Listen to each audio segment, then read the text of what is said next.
बिस्मिल्लाहिर्रहमानिर्रहीम। Welcome to FS तार channel. आज हमारे पास जो टॉपिक ऑफ डिस्कशन है वो है किरचीज़ ऑफ रूल। पहले तो हम ये स्टडी करेंगे किरचीज़ ऑफ रूल के जो दो रूल हैं वो कौन कौन से हैं। पहला रूल हमारे पास केसीएल है, दूसरा हमारे पास केवीएल है। यानी केसीएल मतलब किर्च ऑफ करंट लॉ और जो केवीएल है वो किर्च ऑफ वोल्टेज लॉ है हमारे पास। तो अभी हमारे जो बुक के ऊपर है उन्होंने एज ए रूल यूज़ किया है, या आप लॉ भी कह लें, या इनके और भी दो नाम है, मैं आपको साथ साथ बता दूंगा। अभी हम जो फर्स्ट पे स्टार्ट करेंगे वो केसीएल के रिलेटेड पढ़ेंगे। केसीएल है क्या या क्यों चीज़ है। इसे थोड़ा सा अगर हम पीछे जाएं तो हमारे पास जो है वो आपके पास ओहम्स लॉ था। हमारे पास जो सर्किट होता है वो सिंपल दो सर्किट थे, या सीरीज था या पैरेलल था। हमारे पास कुछ रेजिस्टेंस थी जो सीरीज में लगी होती थी, कुछ ऐसी थी जो पैरेलल में लगी होती थी। वहाँ हमने वोल्टेज फाइंड करनी होती थी या करंट फाइंड करना। वो हमारे पास सिंपल सर्किट थे, उनके लिए जो हम लॉ लगाते थे वो ओहम्स लॉ था। अब हमारे पास ये है कि सर्किट ना सीरीज होगा हमें ना पैरेलल होगा, वहाँ पे हमने करंट फाइंड करना है। तो किस तरह फाइंड करेंगे? अगर हमें करंट फाइंड हो गया है तो हम उसको रेजिस्टेंस के साथ मल्टीप्लाई करके वहाँ पे हम वोल्टेज की वैल्यू फाइंड कर लेंगे। अब पहला जो है हमारे पास जो किरचीज़ रूल है, इनकी ज़रूरत क्यों पड़ी? क्योंकि हमारे पास जो सर्किट थे वो कम्प्लेक्स हो गए थे। कम्प्लेक्स सर्किट के लिए हम किरचीज़ ऑफ वोल्टेज रूल यूज़ करते हैं, किरचीज़ ऑफ करंट रूल, या इसे हम कहते हैं किरचीज़ रूल कहते हैं। और जो सिंपल सर्किट है सीरीज पैरेलल, उसके लिए हम ओहम्स लॉ लगा के भी चीज़ें फाइंड आउट कर सकते हैं। तो आज हम स्टार्ट करते हैं। पहला जो रूल है हमारे पास वो है केसीएल, या हम इसे कहते हैं किरचीज़ ऑफ करंट लॉ।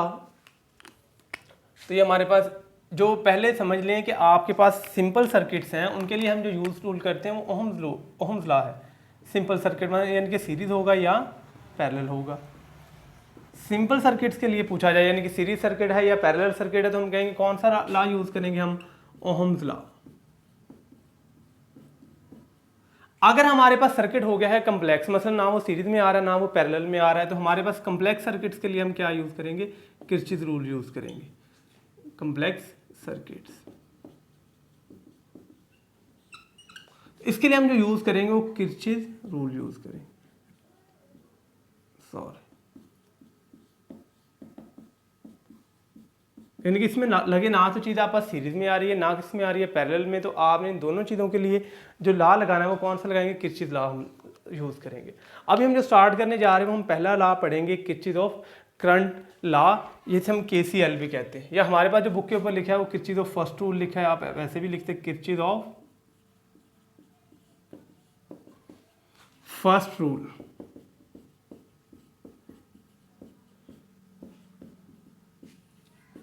इसे आप करंट लॉ भी कहते हैं। इसके अलावा अगर आप इसे देखना चाहें तो इसे आप पॉइंट रूल भी कहते हैं, यानी एक सिंगल पॉइंट पे लग रहा होता है। इसको स्टडी करते हैं। हमारे पास ये क्या है कि चीज़ फर्स्ट रूल की जो मैं स्टेटमेंट मैं लिख देता हूँ, उसके बाद मैं आपको समझाता हूँ। वो कहता है सम ऑफ ऑल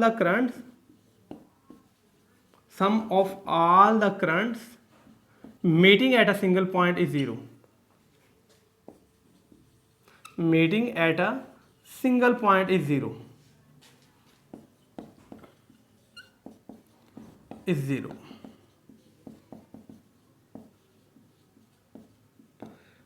वो ये कह रहा है कि जितने भी करंट एक पॉइंट पे आके मिलेंगे उनको आप जमा करें तो जवाब जीरो आ जाए। ये सिंपल उसकी स्टेटमेंट है। इसी को हम आगे प्रूफ करने जा रहे हैं कि ये कैसे होगा, या किसी पॉइंट की तरफ आने वाली चीज़ें क्या जाने वाली चीज़ के बराबर होंगी। ये सारी की सारी चीज़ें हमने यहाँ पे देखनी है। असल में सम जब भी वर्ड आ जाए हमारे पास, जो सम है वो समेशन के रिलेटेड है। सम ऑफ कहता है किसकी बात करें? Sum of all the currents meeting at a point is zero. तो ये हमारे पास sum of all the current is zero, ये हमारे पास स्टेटमेंट है। इसके लिए हम एक एग्जांपल समझते हैं। सपोज करने की आपके पास ये 4 रेजिस्टेंस लगी हुई हैं, ये जो बुक के ऊपर एग्जांपल दिया, इसके बाद मैं आपको और भी एग्जांपल एक दो से समझा दूंगा। कहते हैं ये पॉइंट है हमारे पास,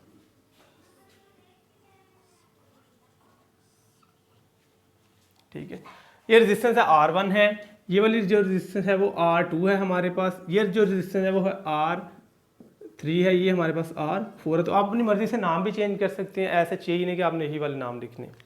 अब हमारे पास ये वाली जो रेजिस्टेंस है, सपोज करें इसमें से करंट गुजर रहा है I1, और इसमें से गुजर रहा है I2, इसमें से गुजर रहा है I3, और इसमें से गुजर रहा है I4। ये हमारे पास इनकी किस तरह का सर्किट है। वो ये कह रहा है कि हमारे पास इस पॉइंट पे मिलने वाले सभी करंट का मजमुआ क्या होगा? जीरो होगा। अब अगर देखा जाए ये पॉइंट को अगर हम रेफरेंस पॉइंट माने या इसके लिहाज से देखें तो दो करंट इसकी तरफ आ रहे हैं और दो इससे दूर जा रहे हैं।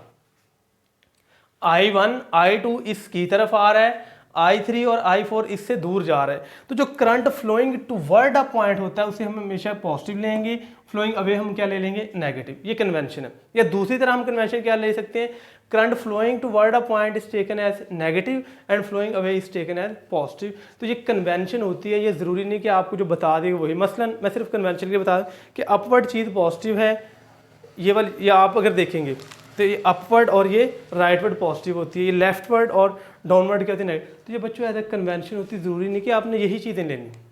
आप ये भी कह सकते हैं कि हम ऐसे नहीं, हम तो इस वाली और ऊपर वाली को क्या लेंगे नेगेटिव, डाउनवर्ड वाली और लेफ्टवर्ड वाली को क्या लेंगे पॉजिटिव। तो इसमें से कोई बंदा आपकी ये चीज़ गलत ही नहीं कर सकता। बिल्कुल ऐसे ही जैसे हम कहते हैं रजिस्टर में से वोल्टेज ड्रॉप नेगेटिव होता है, जब वो बैटरी में से होगा तो वोल्टेज ड्रॉप क्या होगा, पॉजिटिव, यानी कि वोल्टेज गेन करेगा।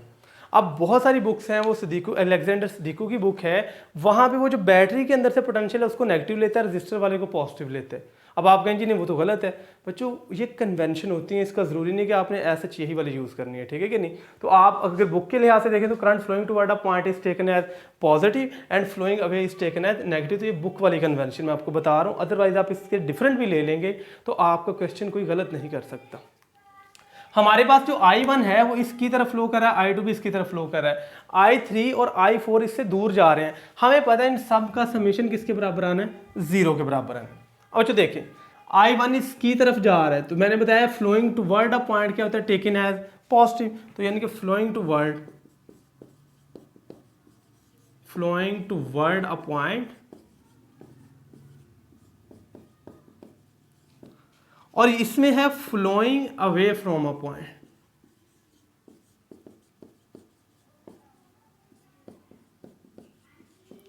अगर फ्लोइंग टू वर्ड पॉइंट होगा तो मैंने बताया इसे आपने टेकन एज अ पॉजिटिव लेना है, और फ्लोइंग अवे होगा तो इसे टेकन एज अ नेगेटिव लेना है। ये हमने बना लिया कन्वेंशन। तो ये ज़रूरी नहीं कि यही है, मैंने आपको बताया आप चेंज कर सकते हैं। अब देखिए बच्चों I1 और I2 जो है वो इसकी तरफ फ्लो कर रहे हैं, तो गौर करें हम I1 को भी पॉजिटिव लेंगे प्लस I2 को भी क्या लेंगे पॉजिटिव, प्लस अब ऐड करना है अगले दो करंट कौन कौन से, I3 और I4, और हमें पता है इन सब का समेशन किसके बराबर आना है, 0 के। अगर देखा जाएगा तो I3 किस में आता है, नेगेटिव में, प्लस I4 भी किस में आता है, नेगेटिव में, इज इक्वल टू 0।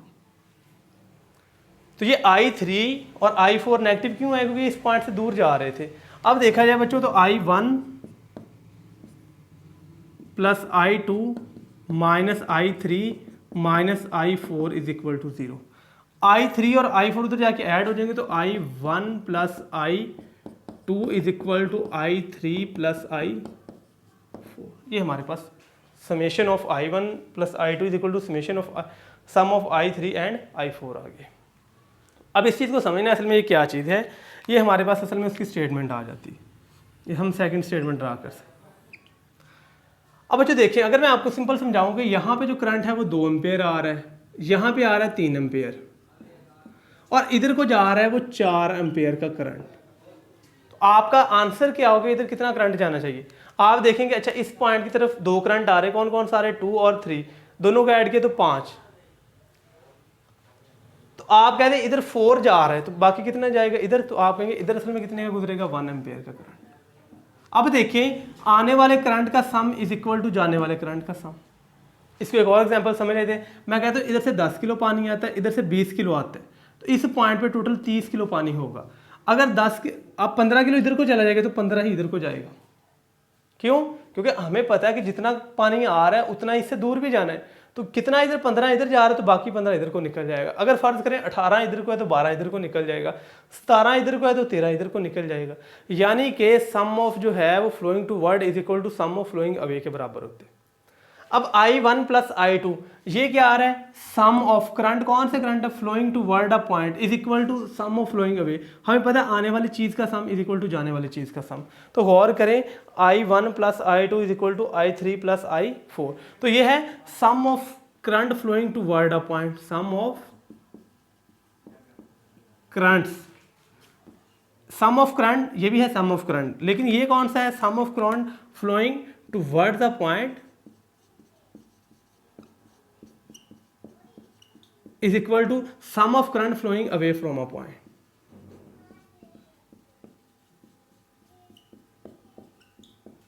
यानी कि जितना एक पॉइंट की तरफ करंट फ्लो करेगा उनका सम किसके बराबर होगा, जितना उस पॉइंट से करंट दूर जाएगा। तो sum of current flowing away toward a point is equal to flowing away from a point. अब एक चीज़ समझ लें कि हमारे पास फ़र्ज़ करें, जैसे मैंने बताया कि यहाँ पे फ़र्ज़ करो अगर 10 किलो पानी आ रहा है, यहाँ पे भी 20 किलो आ रहा है, तो टोटल पानी कितना हो गया 30 किलो। अगर बच्चों यहाँ पे लीकेज होगी, पानी यहाँ से गिरना शुरू हो गया है, तो आपको यहाँ पे पानी कभी भी ज़्यादा नहीं मिलेगा। तो आने वाली चीज़ तो ज़्यादा होगी लेकिन जाने वाली चीज़ कम होगी, क्योंकि कुछ पानी तो यहाँ पे ज़ाया हो गया है। तो इसका मतलब ये है कि इसका सम इसके बराबर कभी भी नहीं आएगा अगर यहाँ पे लीकेज हो जाएगी। मसलन पानी ज़ाया करे, इसको आप कहते हैं सिंक, यानी सिंक ऐसी चीज़ है जो आपकी चीज़ को खा जाएगी, कम कर देगी। या दूसरे सेंस में आप कह दें आपने यहाँ पे पंप लगा दिया बच्चों, जब पंप लगाएंगे तो अब देखें आने वाला 30 किलो है, तो पानी पंप भी कुछ ऐड करेगा तो जाने वाला ज़्यादा हो जाएगा। तो अब आने वाले का sum is equal to not जाने वाले के बराबर होगा। क्यों? क्योंकि अब आपने पंप लगा दिया। और पहले केस में भी बराबर नहीं होगा। रीज़न क्या थी कि आपने कहा है कि उस केस में क्या हो, उस केस में लीकेज थी। इसका मतलब ना तो यहाँ पे कोई सिंक होना चाहिए जो चीज़ को ख़त्म कर दे, ना कोई पंप होना चाहिए। पंप क्या है बच्चों? सोर्स। ये हम मैकेनिकल के सेंस में देख रहे हैं। अगर हम यहाँ पे क्या कह दें कि यहाँ पे क्या चीज़ है कि आने वाले करंट का सम इज इक्वल टू जाने वाले के तभी बराबर होगा, ना तो यहाँ पे सिंक हो ना सोर्स। यानी ना तो यहाँ पे अगर हम बैटरी लगा देंगे बच्चों यहाँ पे तो जाने वाला करंट ज़्यादा हो जाएगा। अगर हम यहाँ पे कोई करंट ड्रा करवा लेंगे या खींच लेंगे, कोई ऐसी चीज़ लगा देंगे जो करंट को खींचना शुरू कर दे, उससे हम किसका नाम दे देंगे? सिंक का। यानी ना तो यहाँ पे कोई ऐसी चीज़ लगी हो करंट को खींच रही हो, ना ऐसी लगी जो करंट को दे रही हो। ना तो बैटरी होनी चाहिए, ना कोई ऐसी चीज़ पैसिव सोर्स जो करंट को ड्रा करवाए। अगर तो ये चीज़ होगी फिर कभी भी इक्वेशन वैलिड नहीं होगी। इक्वेशन तभी वैलिड है जब इस पॉइंट पे ना कोई सिंक है ना कोई सोर्स है। Not sink nor source is present at that point.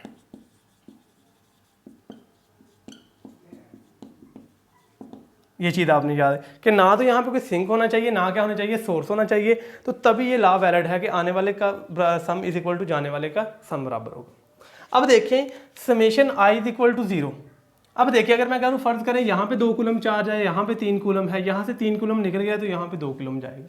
यानी कि ना तो यहाँ पे चार्ज कहीं आ रहा है ना कहीं जा रहा है। तो सम ऑफ चार्जेस भी क्या रहता है? Remain same. Summation I is equal to 0 और आई हमारे पास किसके बराबर होती है? Q over T. आई का फार्मूला हमारे पास Q over T, delta Q over delta T. तो हमारे पास summation delta Q over delta T is equal to 0। तो summation delta Q is equal to 0। यानी कि हम कह सकते हैं कि हमारा ये जो लॉ है ये according to the law of conservation of charges के बराबर है। ये हम कहते हैं manifestation of law of conservation of charges. यानी कि अगर आप कहें किसी जगह पे आने वाले करंट का सम जाने वाले करंट के बराबर होगा तो आप कहेंगे सम ऑफ आने वाला charges equal to sum of जाने वाले चार्जेस के बराबर होगा। तो ये हमारे पास किरचॉफ फर्स्ट रूल है। इसका जो दूसरा नाम है ये एक सिंगल पॉइंट पे लग रहा होता है बच्चों, इसे किरचॉफ पॉइंट रूल भी आप लोग कहते हैं, ठीक है। या इसे हम एक और चीज कहते हैं, इसे हम किरचॉफ करंट रूल भी कहते हैं, जिसे हम किरचॉफ करंट लॉ भी कह देते हैं। ये केसीएल भी हमारे पास होता है, किरचॉफ करंट लॉ। तो 3 नाम होते हैं, current rule, first rule, point rule.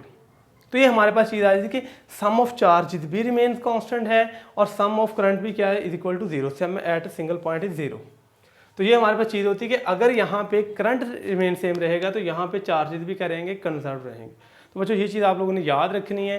ये हमने पास जो चीज़ है ओहम्स लॉ क्यों नहीं लगता, क्योंकि वो सिंपल सर्किट के लिए। किरचॉफ केसीएल जो है या केवीएल की जरूरत हमें क्यों पड़ रही है? क्योंकि कम्प्लेक्स सर्किट्स के लिए, ठीक है। अब यहाँ पे देखिए ना ये सर्किट सीरीज में जा रहा है ना पैरेलल में जा रहे हैं।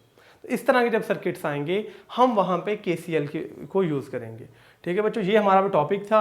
अगर आपको इसमें से किसी भी पॉइंट में कोई मसला आ रहा है तो कमेंट कर दें, आपको इसका प्रॉपर आंसर प्रोवाइड कर दिया जाएगा। तब तक के लिए अल्लाह हाफिज़।